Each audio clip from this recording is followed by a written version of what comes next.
Hello everyone. I am Thao and I'm an undergraduate of Foreign Trade University. And I'm a little bit nervous because it's my first ever TEDx talk. Can you give me a big applause? Yes, thank you. And my topic is that Burnout Nation, why we are working ourselves to death. So before we get started, I want you to imagine for me a moment.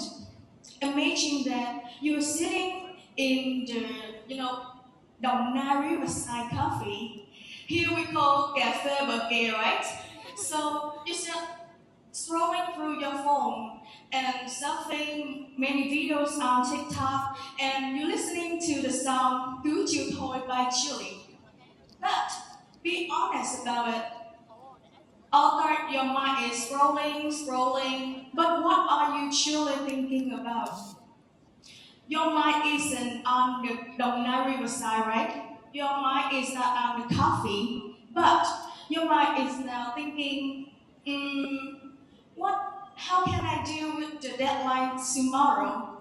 And another tab in your mind think that, how can I deal with the math, the physics, homework, the tons of homework tonight?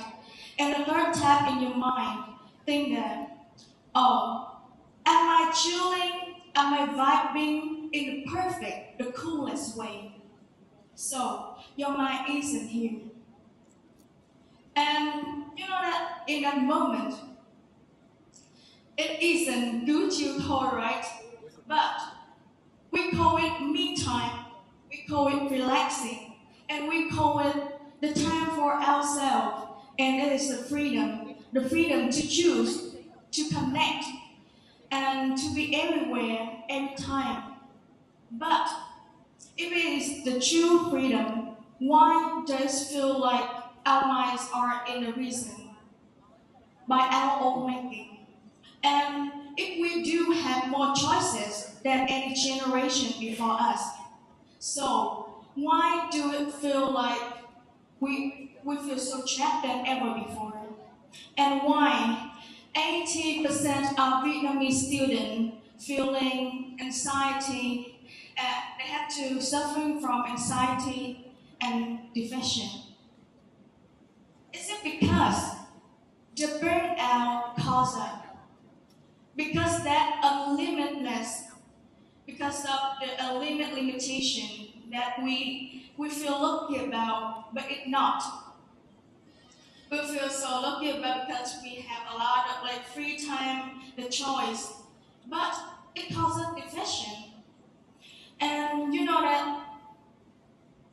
that pressure put us into we have a lot of choice, right?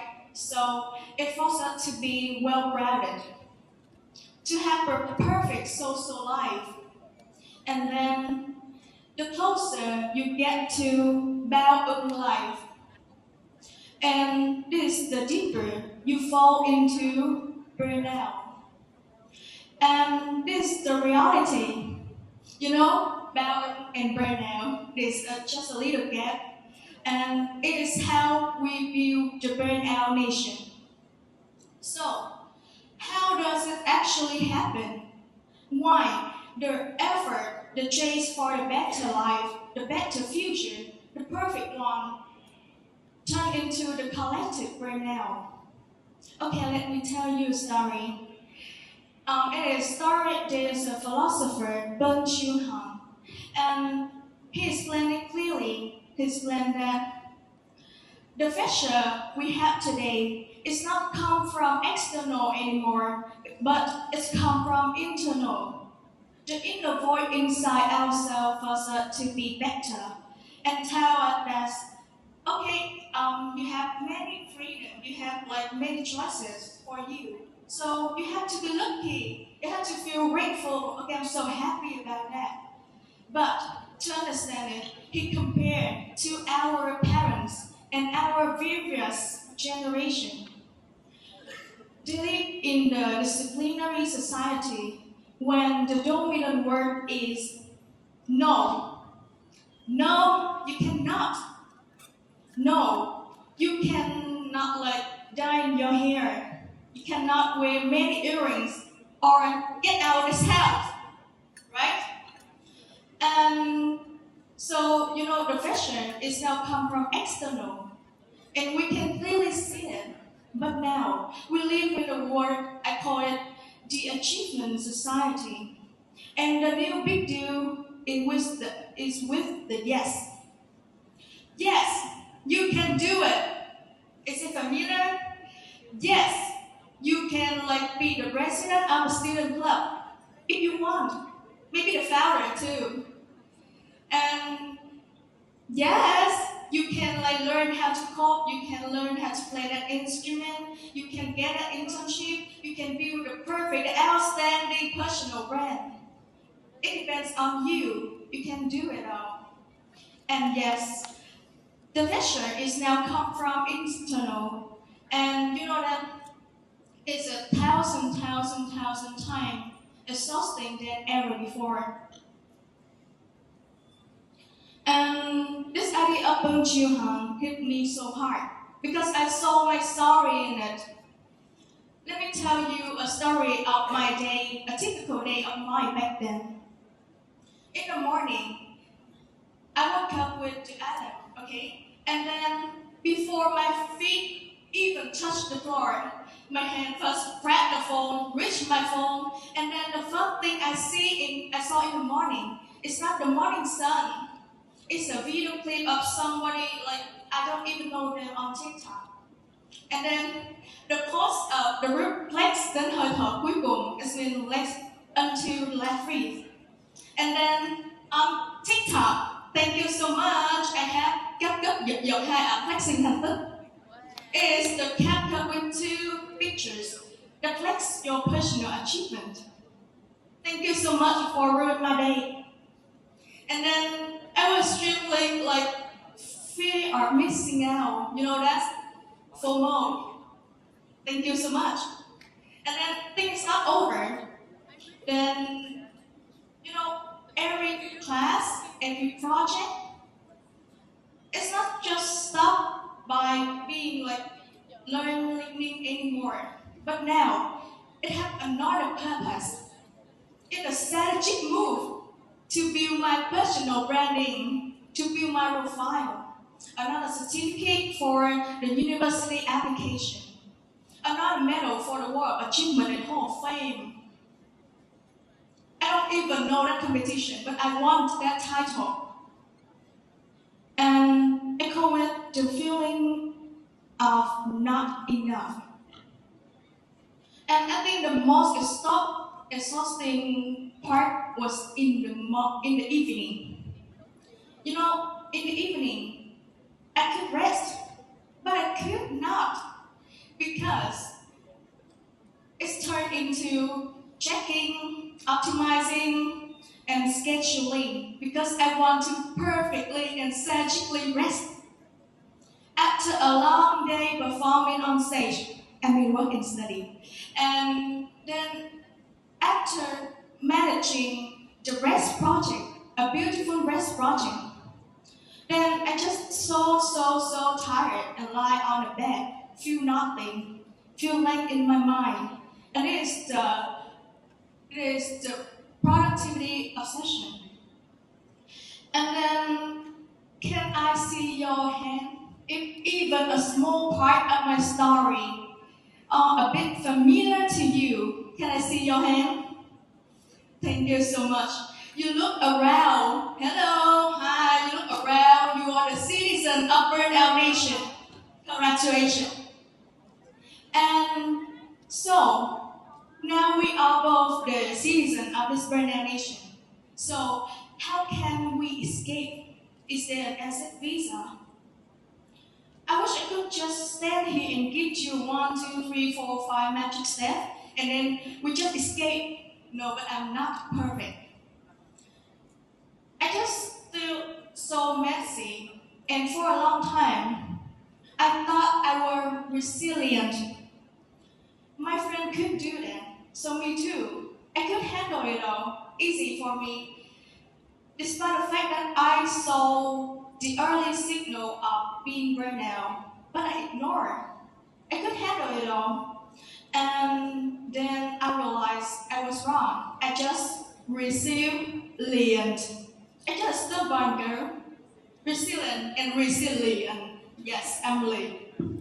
And then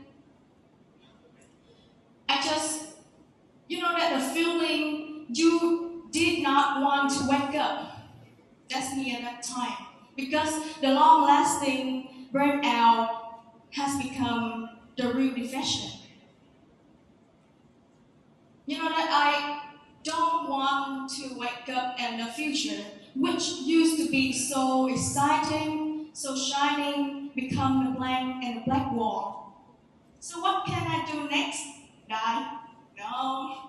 I was forced to find my way out, to continue living. And then I asked my mentor, how can I know when it is enough? In Vietnamese, làm sao để em cảm thấy em biết khi thế nào là đủ? So he simply answered me, if you give yourself a large room, you will always tend to fill it up. Sorry, I have to say it in Vietnamese. Nếu mà em cho em một cái căn phòng thì lúc này em cũng lấp đầy nó thôi. What? Là sao? Why? I don't understand. And then I realized that knowing when it is enough is not the proper question. Because the achievement society taught us the idea that freedom is adding more and more to our life to make it full. But no, the true freedom is not in what we add into our life, but in what we dare. We dare to protect it, to keep it for ourselves, the empty spaces. It's a true freedom. And so, what actually are the empty spaces that I mentioned? Sometimes it is the empty space in our time. Just 10 minutes putting away the phone and lie on the bed, nothing but avoid from noise distraction. Sometimes it's an empty space in our talk. A small talk, a gossip with a small, an old friend. It's just being yourself.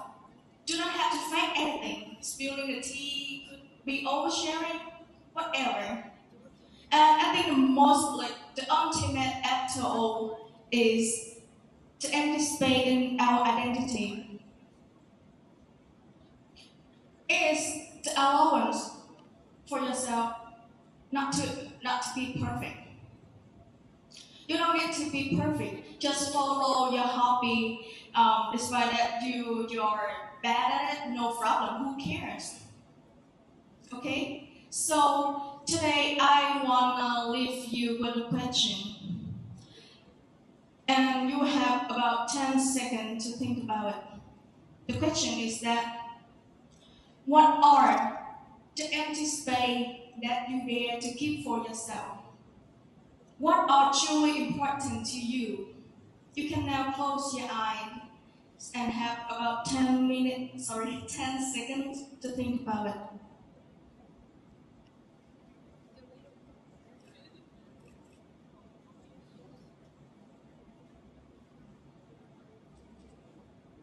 Okay, thank you. And you can continue thinking about it at home. And now, look on the screen. Yes, it is my name in my profile, and might be it is the starting point of another pressure cycle. But I will not do that. Because you and me are the fellow citizens of Burnout Nation, right? So I still messy and to find a way out. And giving this talk is also my pressure to be insightful, to be polished, to be perfect. And I think it's also the pressure of any speaker here. So I hope that you guys can support them later. Okay? And so you know that after today I will change and I will try. I will dare to protect my empty spaces. And I will dare to have empty spaces that I keep for myself. And I am Nguyen. Thank you for having me today.